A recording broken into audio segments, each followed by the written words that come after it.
इतिहास में इस बात का विवरण मिलता है कि इतिहासकारों ने पंच सतियों में महासती अनुसुईया, सती सावित्री, देवी द्रौपदी, सती सुलोचना और सती मंदोदरी का नाम लिया।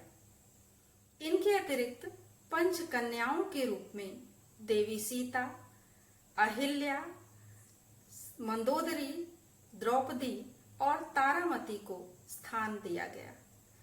लेकिन केवल इतिहासकारों के कहने मात्र से 5 सतियों या 5 कन्याओं की गिनती हम नहीं कर सकते। बहुत सी ऐसी सतियां हैं जिनके विषय में लोग अनभिज्ञ हैं। इसी क्रम में सती दमयंती की चर्चा मैं करना चाहूंगी। दमयंती विदर्भ देश के राजा भीष्मक की पुत्री थीं और निषद देश के राजा वीरसेन के पुत्र नल से इनका विवाह हुआ था। कहा जाता है कि जब दमयंती अपने रूप गुणों से सभी को मुग्ध किए हुए थीं, उस समय उनके रूप सौंदर्य की चर्चा नल तक पहुंचती रहती थी और नल के साहस, वीरता, उनके राजा के रूप में दया और परोपकार जैसे गुणों का उनमें जो संगम था, उन गुणों की चर्चा भी दमयंती तक पहुंचती थी। दोनों लोग मन ही मन एक दूसरे को पसंद करने लगे थे, एक दूसरे के प्रति आकर्षित थे। जब दमयंती का स्वयंवर किया गया, उस समय उन्होंने बड़े बड़े देवताओं और राजाओं महाराजाओं को छोड़कर नल का चयन किया। बहुत ही सुखपूर्वक दिन बीतने लगे। एक पुत्र और पुत्री तथा धन धान्य से परिपूर्ण होकर महाराज नल और महारानी दमयंती अपने सुखमय दिनों में खो गए थे।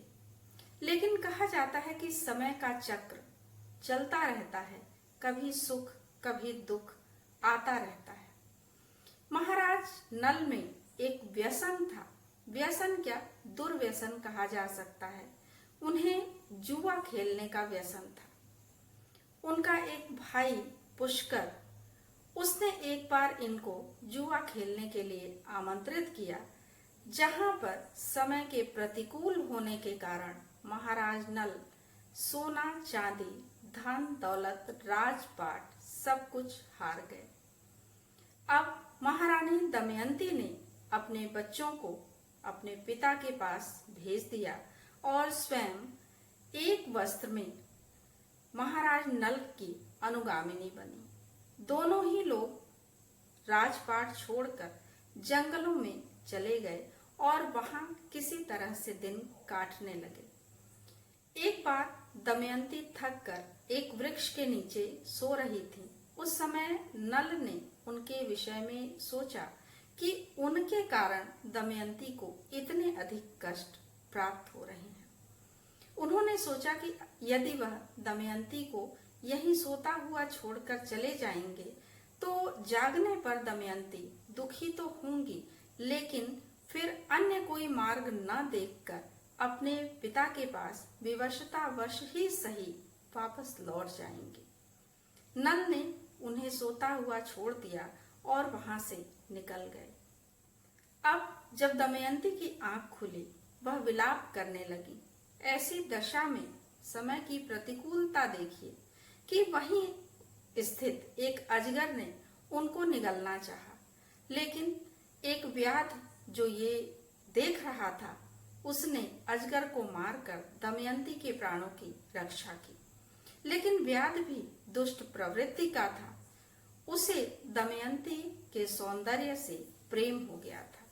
वह दमयंती को अपने साथ ले जाना चाहता था, लेकिन दमयंती ने अपने सतीत्व की रक्षा हेतु ईश्वर से प्रार्थना की कि यदि मनसा वाचा कर्मणा उन्होंने नल को ही अपना पति माना है तो इस व्याध की मृत्यु हो जाए। कुछ ही क्षणों में व्याध के प्राण पखेरु उड़ गए। उसके पश्चात दमयंती वहां से निकली और किसी तरह से वह अपने पिता के राज्य में पहुंची। समय फिर बदला। समय की अनुकूलता के कारण नल और दमयंती का पुनर्मिलन हुआ और दोनों ही लोग अपने राज्य को वापस लौट गए। राज्य पुनः उनको प्राप्त हुआ और सुखपूर्वक फिर से दोनों लोग अपने दिन व्यतीत करने लगे। तो ऐसी साध्वी, ऐसी सती थी दमयंती। तो आज के लिए दमयंती की कथा, कल मैं फिर किसी अन्य सती की चर्चा लेकर पुनः उपस्थित होंगी।